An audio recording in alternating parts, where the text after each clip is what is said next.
दोस्तों आज के वीडियो में बात करने वाले हैं आने वाले एक और छत्तीसगढ़ी फिल्म के बारे में। छत्तीसगढ़ी फिल्म इंडस्ट्री में एक के बाद एक कई सारे नए छत्तीसगढ़ी फिल्में आता जा रहा है।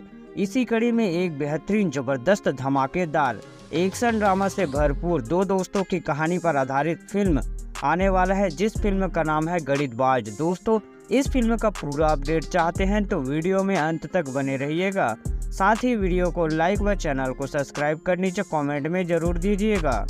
बात करें फिल्म गणितबाज के बारे में तो दोस्तों फिल्म की कहानी दो दोस्तों पर आधारित होने वाला है, जिसमें हमें भरपूर एक्शन ड्रामा के साथ साथ जबरदस्त स्टोरी देखने को मिलेगा। दोस्तों फिल्म को बना रहे हैं सुनील सागर जी। फिल्म के स्टार कास्ट में छत्तीसगढ़ी फिल्म इंडस्ट्री के सुपर स्टार करण खान नजर आने वाले हैं। साथ ही छत्तीसगढ़ के टॉप 5 यूट्यूबरों में से एक पकलू बच्चा से भी फिल्म में नजर आएंगे। दोस्तों दोनों की दोस्ती पर आधारित यह फिल्म बेहद ही शानदार फिल्म होने वाला है।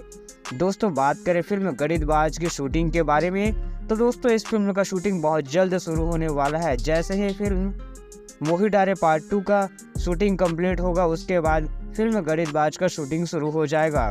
दोस्तों आप सब इस फिल्म के लिए कितना एक्साइटेड हैं हमें कमेंट में दें। वीडियो पसंद आए तो लाइक शेयर व सब्सक्राइब भी करें। थैंक्स फॉर वॉचिंग दोस्तों।